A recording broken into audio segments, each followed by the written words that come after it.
Good morning, and good morning.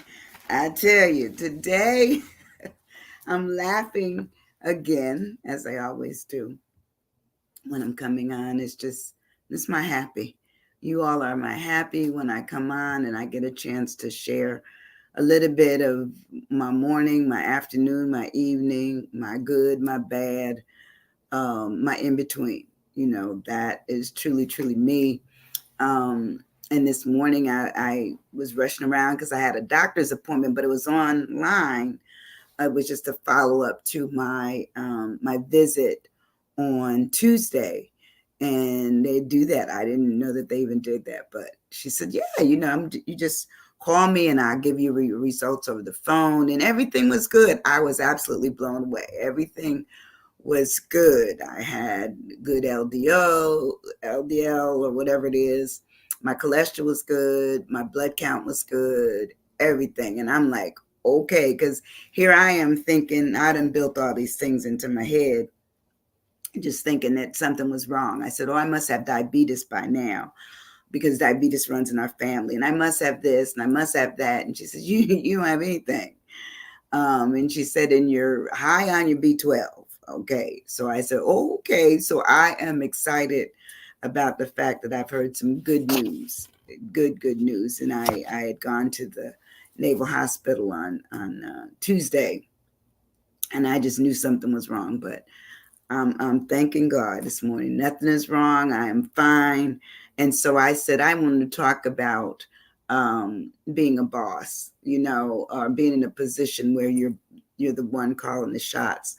And that's been my experience this last month, is that you never know what you have inside. You never know what you have in terms of your ability, because you don't use those skills all the time, or you do, but you don't recognize them as being something that could be organizing and putting forth effort and making arrangements and doing those kinds of things, even though you do it.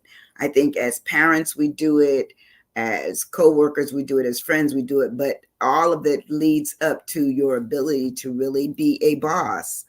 And so I said, you know what? That's what I want to talk about this morning. The fact that I'm in a position where they asked me stuff. And they said, well, we need your signature. We need you to do this. And I'm like, oh, what? Who needs my signature? Who needs anything from me? But it is. It sometimes you never realize that you're put in a position that not only you handle, but you handle it well. And so I'm excited about that. Yesterday at my Rotary Club, which is Suburban West Rotary, come visit us. I swear, we'll give you a meal. We meet at the Pensacola Yacht Club every Tuesday between 11:30 and 1. But food is available starting at 11:30, and it's always a good meal. Yesterday it was shrimp Creole over a dirty rice with they always have fried chicken. Our club is known as the Fried Chicken Club. Rarely do I eat it. It's just me. Um, and then they always have a salad and dessert and bread. So it's really a good meal. I say come visit me. Let me know you want to come, and I'll be glad to escort you in and make sure you have a good seat and that you can eat as much as you want. You can eat as much as you want. Good morning, Deb. How are you doing, Debbie? Good to see you. Good to see you. I was telling them that yesterday. I did teacher the other day, and yesterday I got a chance we actually sponsored the teachers luncheon yesterday from the GLA, which is one of the schools here, which is Global Learning Academy. And we just love the school. We constantly, are there to support them in any ways that they need through our Rotary interactions. And we've done some good stuff, and they've done good stuff back by just telling us how much they love us for doing it. So it's been a great thing. At Christmas time, we give away bikes to the preschoolers that are in, they're like the 3 and 4 year olds that are preparing to go into the regular school. So we do that. And then of course we do the luncheons. We've given away gift cards. We do special things at the beginning of the year, the end of the year. And then we go and we help during the year for the report card night. We prepare the food for the entire families that come, and so it's just a good ride. We just have a wonderful relationship. So yesterday we got a chance to entertain all of them, of which there were 45 of them, all the teachers, and then because all the teachers that were there were wonderful, we still wanted to make sure that we let the entire school know. So two of our Rotarians went over to the actual school, and those folks that were running the school in the absence of the teachers and administrators, they were also fed lunch. So goodwill is goodwill, and sometimes you have to know, as a good leader, you need to be illustrating some good stuff out there so that people can see how it's done. And it says, get her done, girl. Yes. So anyway, I want to talk about great leaders. And even Debbie is a great leader to me because she used to keep us out of trouble. When we worked with her in New York, oh my goodness, she wasn't right. And she's just always in a position of the no. And so we would always come in. Is Howard in? Is he? What's going on? Is he looking for any of us? Because we might take an extra 5 minutes for lunch, or we may be a little late on a report, whatever it was. But she kept us out of high water. Now she worked for the boss, but she was also the boss because she bossed the boss around. Tell me I'm lying. I am not. She bossed the boss around. She would say, Howard, I need you to get this done. Now you need to get this done. The commissioner's office is called and you need to have this done by noon. And he said, okay, Deb. So see, bosses come in all positions. A boss doesn't necessarily have to be at the very top. A boss can be in the middle. And sometimes a boss comes up from the bottom. Ask them grandchildren, they say. Ask the someone that's just stolen your heart. They become the boss because they lead you by what you love about them or for them. And so that's how it all starts. They're just that willingness to do what needs to be done. And which you went, ha ha ha ha. I'm telling you the truth. So anyway, I found a poem this morning, and it's called Great Leaders by Maji Stewart.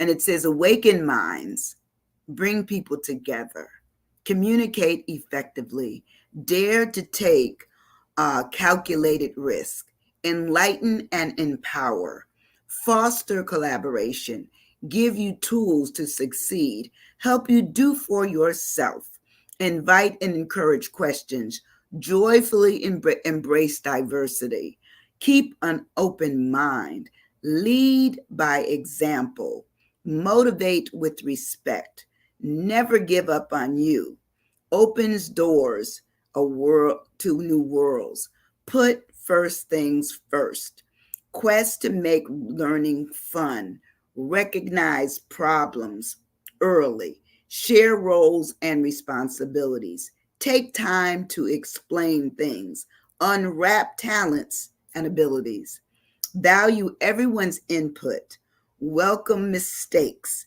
as part of learning, exceed expectations, yearn to connect, not correct, and zest to make a difference.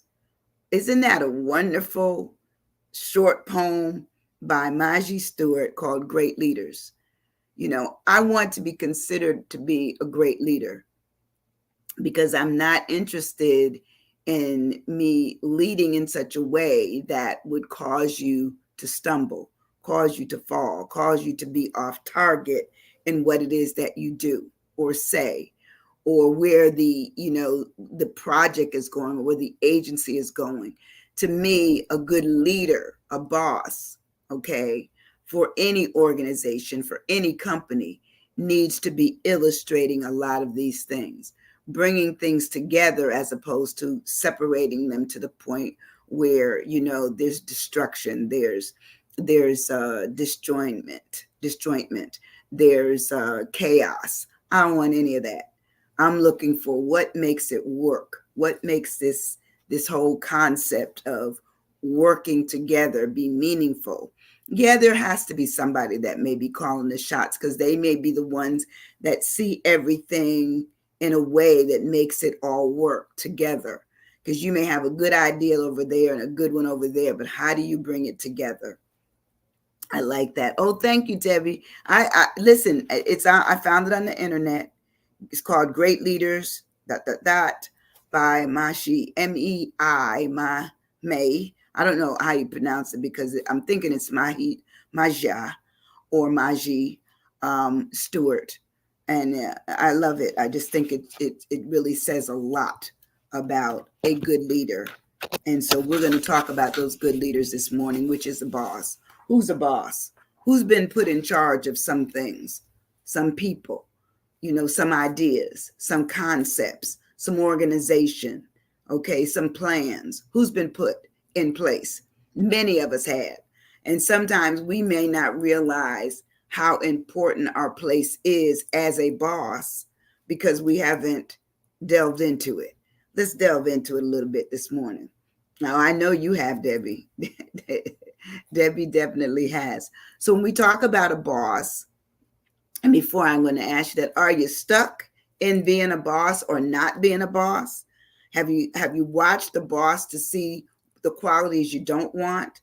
And have you witnessed bosses, or are you the boss that pretty much speaks to the poem that I just read? I just think that we know who we are. And sometimes we need to know whose we are in terms of the illustration that we're giving to others. To me, if I'm out there working, I'm there for you. So that would be the who's. Okay.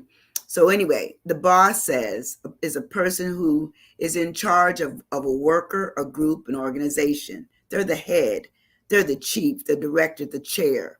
They're the advocate, the protagonist, the administrator, the controller. It says they are the auditor of what's really going on, the employer, the big wig, the big cheese.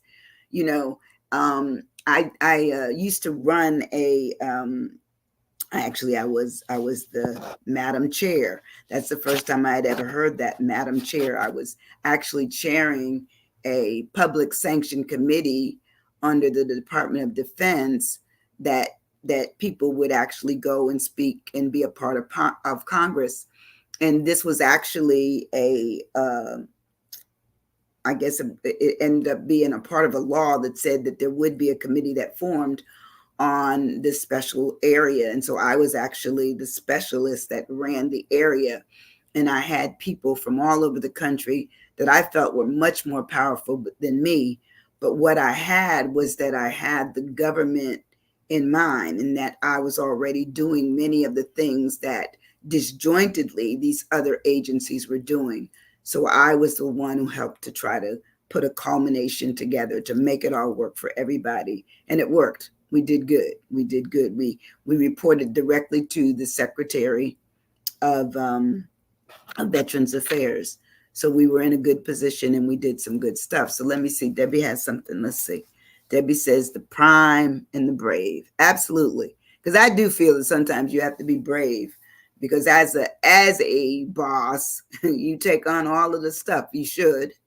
You shouldn't be throwing in all your people. You should be the one that says it's this, it's that, it's the other thing. This is what I know. This is what my people have informed me of. Therefore, you're building up the people, the backbone. Oh, that's really good. I like that.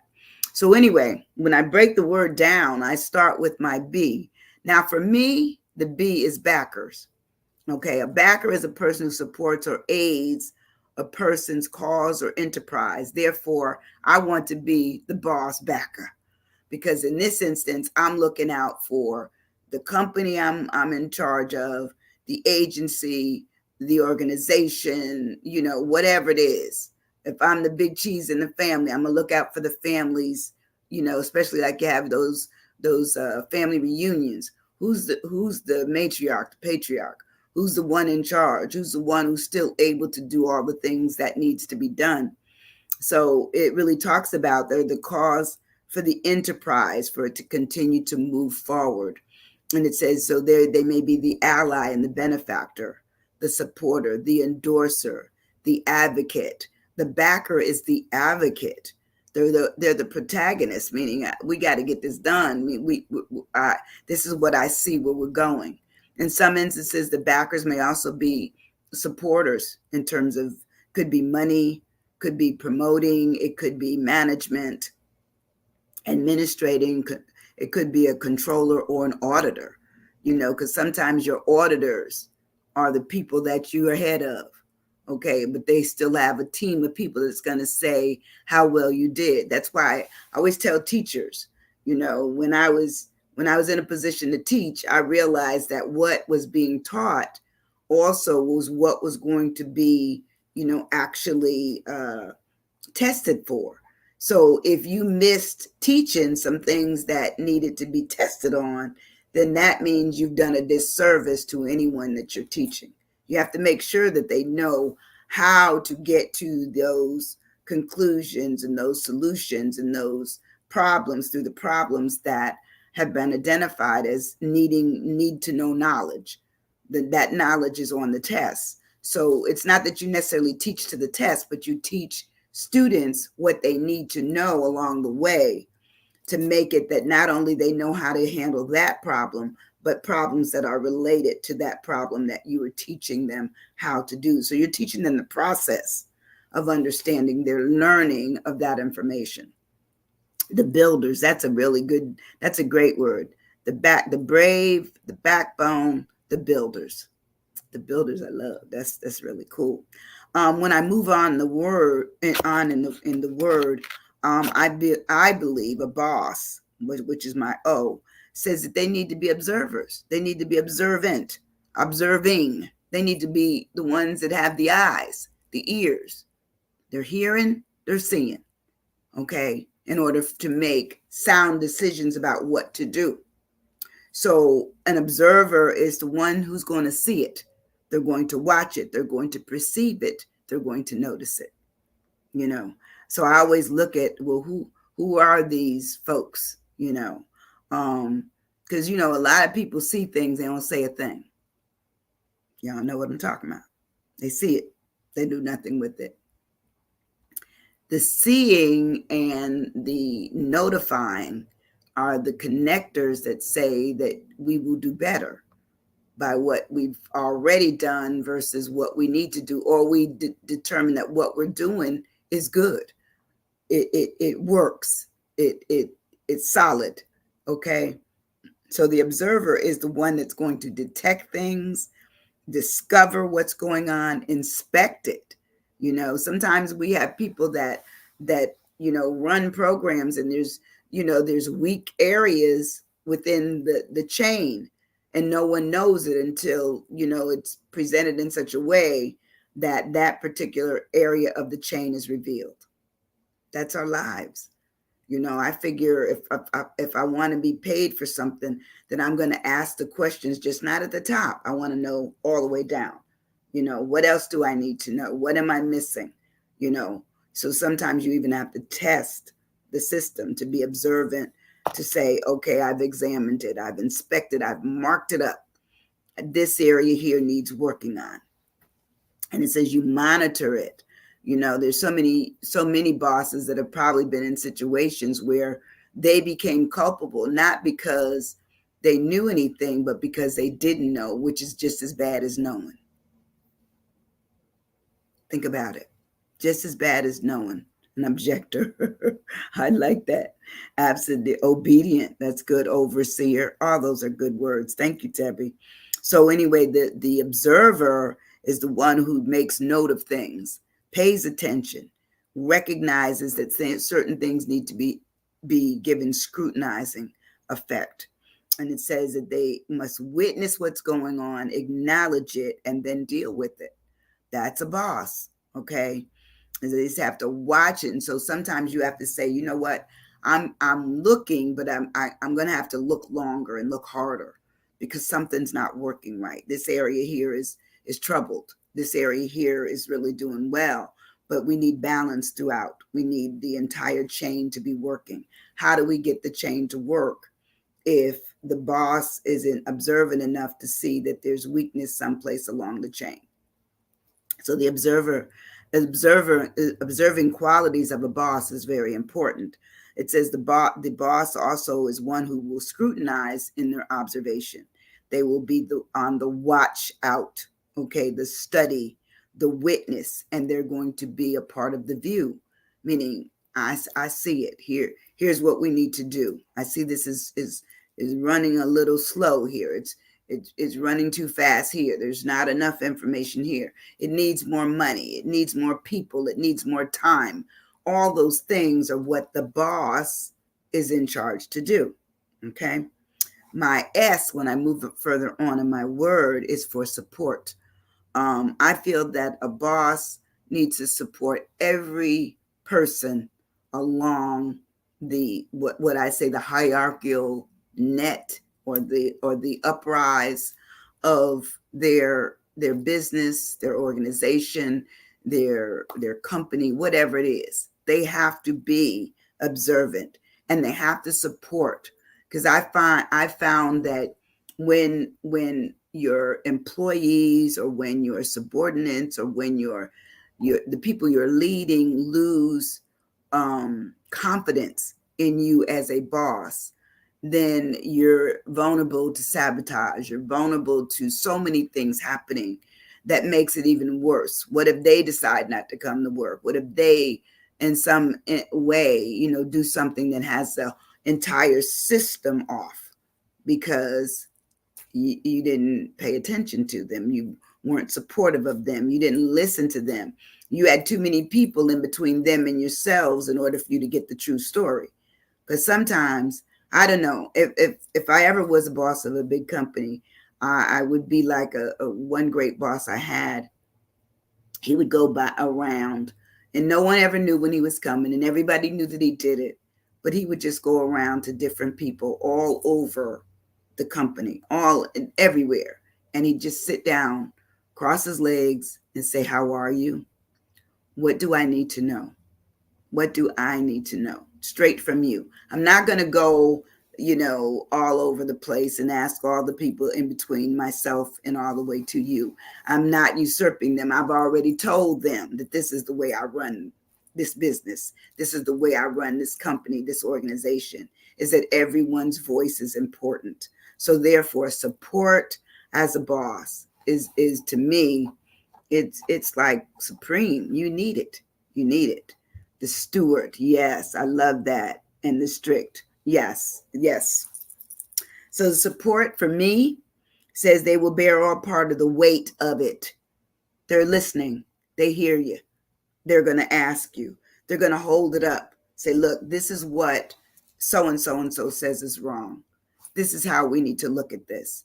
And I know, even though they're here, all these other things are in between that. So that means they're also affected by something that is feeling some weakness, some issues, some problems there. Let's deal with that. And then let's bring it back up. To me, if I were a boss, that's what I would be doing. So it says that a boss is the person that's going to hold it up, make sure that it can bear whatever it is it needs to, carry it along, meaning that it's not something that automatically is just cavalierly dealt with, but it's dealt with directly. It says they will brace, they will be the underpin, so that the persons that are working that issue can not only come to them and tell them it's this, it's that, it's the other thing, but making it work. Stressful, right? They may have to take off some of the stress just by letting people know that we know of the issue.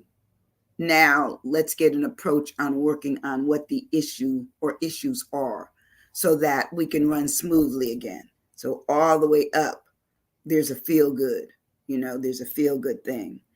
I've always heard about there's certain, individuals out there that have companies and no one ever wants to leave. No one, because the boss is the friend. The boss is the confident. The boss is the supporter. The boss is the creator along with them. And the boss doesn't take anything that they didn't do onto themselves. So when they're even announcing things, they said my assistant, or my, a person by name in this department did this work for me. Do you know how much that does to someone when they hear their name? Know that you understand them, know that you see them and acknowledge them. That support will get you loyalty, and it will also get it where they don't want to go anywhere else but work for you. Okay? Work for you. Because why? You're working together, and they realize that.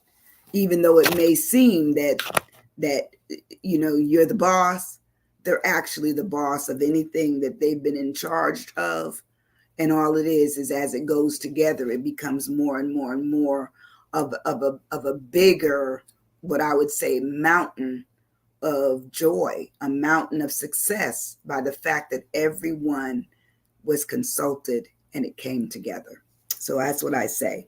And brace is another word for support, and also reinforce. How many of us want to have a reinforcer? Meaning I told them, and then 6 months later, they have to turn around and say, but I told them that. That means it wasn't reinforced. The fact that you told them was one thing. What they did with it, something else. Debbie says, well, not everybody works well together. Some didn't even work at all. That's true. I agree with that. And that's when you know that the boss needs to take action to either get rid of them or put them on a project that's not as critical as what says needs to find that success in. So I agree with you, Debbie. I mean, I remember when we worked together, there were people that didn't work. They claimed they were working, they weren't doing anything. I always had one that he always would act like he was just so important, and I would just be so tickled with him because I didn't feel he was important. And even though I was a good grade, I wasn't the top grade or the ones near the top. I was up high enough, and I was in the professional grade of the agency. But what used to kill me is he would always say, I need to do certain things, and I need a car. And I'm thinking, you that high grade, you need your own car. Anybody got time for that? But anyway, he finally, we kept going down this line because we all kind of sat one person behind the other in a section of this huge, massive room. And I might have been the third desk. And then it was, our boss, our immediate boss behind us. The big boss was outside Debbie's office, and I was always over there doing something. So the first guy, went with the same guy, went to his desk. He said, hey, I need to do something important, and I need you to have, let me use your car. And so the first guy says, no, I have to be down at the legislature by 10 o'clock, can't do that. Then he goes to the next person told him some other jive story. Well, then he came to my desk. Now, mind you, he passed my desk by and he went to the desk behind me. And so that guy says, no, my wife and I, we're closing. I know it's true. We're closing on a house today. Can't do that, da, da, da. So he came to me. I was just like this, okay? Looking over my glasses, I said, well, listen, those guys, they all gave you their excuse. I'm not going to give you excuse. Okay. I'm going to tell you this. No excuses. You can't have my car, and I'm not going anywhere, and neither is my car. Oh my God. He was so mad at me. He was mad at me every time he saw me. After that, he was mad. I didn't care because I was a boss over my little stuff, which was my car. Okay. I was a boss over what I was already given to do. Okay. But I wasn't his boss, and he wasn't my boss. So sometimes you have to exercise caution when you realize that other people are playing you. Eventually they had to fire that guy. That's what we're laughing about. He had to fire it to be the one called to do the job always. That's right. You're right, Debbie. And says, I'm laughing so hard I'm crying. It's true. I'm telling you this story is true. So anyway, when we move on, my last S in boss is to scrutinize. It says, We must examine and inspect closely and thoroughly what it is that we're a part of, what it is as a boss that we're over. If we just sit up at the top and we never look down, if we sit up at the top and we never go around, if we sit up at the top and we just wait for everything to come up to us, you don't know what's coming up if you've never gone down and examined, well, how are the machines, how are the people doing, what's the mood, what's the okay. Sometimes you go and you find out that the people that are doing the real work are living in hell because they're being, threatened, or they're being harassed, or there's something's happening to them. You need to know what's going on as a boss, okay, the best you can. And it says, so therefore you must examine, you must inspect, you must survey. That's that survey stuff. I will go ask you how you doing in a minute. And you may not tell me how you really doing, but it's not because I didn't ask. I also used to always ask people, what do you need? What can I help you with? Do you need more people? Okay. And I know there's a lot of businesses right now suffering because since the pandemic, they need more people. You can go to different restaurants and or businesses, in-store businesses, and find that you may be waiting 15 minutes to check out. So self-checkout is good, but now self-checkout is full. So you may have 20 people in a line for self-checkout. And then, I went to Walmart, it must have been earlier this week, and I was just amazed because most of the actual personal service checking out with someone, they were down to, I think, only 4. The rest of them on both ends of the store were all self-checkout. So you have to ask yourself, if the food price is going up, and I have to check my own self out pretty soon, everything's being automated and there's no personal touch. As a boss, I think you have to be and offer personal touch. Okay. You have to scrutinize in such a way to see who needs more, who needs less, who needs some, who needs none. That's what you have to do, So it says sum it all up. That's right. That's right, Debbie. And then signature, giving it a signature. Whose Hancock is on the end of everything? Who's scrutinizing enough to say that I know enough about this business to say it not only is it successful, but everyone in the company has been offered an opportunity to talk with me. Okay. And I've allowed it to happen, and I will continue to do that. A lot of times people say they have an open door policy. That's only because the door is open. It's not meant that they're really open. Okay, I'm done. So when we scrutinize, we also investigate, we explore, we do research, we probe, we analyze, we dissect. Sometimes you have to dissect something, take it back to where it's broken in order to build it back up again. That's a good thing. Take it back, peel back where the problem is and then build it back up again. That's like people when they have an operation and they think everything is fine, when they leave, only to realize that they're allergic to some procedure that was done. For me, I didn't realize, but I'm allergic to cat gut sutures.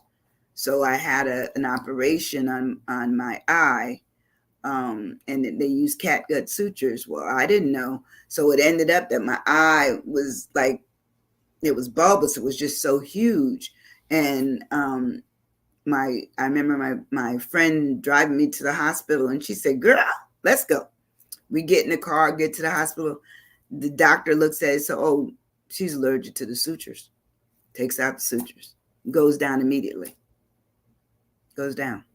Within like probably 2-3 hours, it was back to normal size. But how do you know those things? You just do not know it. So it says 4 was good. It was only 2 registers when I went recently to Walmart. Oh, okay. All right. 4 was good. That's true. But every once in a while, now the last time I went, there were 20 behind the one I was on. And I think I went at rush hour too. So, you also have to check your time, just like when you get on the road, check in, making sure everything is okay. But anyway, as a boss, we need to be a person who is a backer, a person who's observant, a person who's supportive, and certainly a person who is willing to scrutinize what's going on to make it all work well together. I love you guys. I appreciate you so much. If you don't do anything else, just hit share. That's all. No money or anything is required. Hit share, and I tell you, I'm doing good. I'm doing good. I love you guys. It says this is where I guess I'm the boss here because I send my husband to the grocery store. Yeah, okay, Debbie, you are the boss. You boss them. Tell them, hey, look, get on out there in that virtual checkout system and come on home. Bring the goods. There you go. Listen, you all have a wonderful weekend. Be safe. If you're bossing somebody this weekend, consider what I said. Be observant. Be the backer. Be the support. And scrutinize not only them, but yourself. Make sure you're right with everything. Okay? I love you guys. I'll see you on Monday. Have a good. Love you, Auntie. Can't stay today. Love you.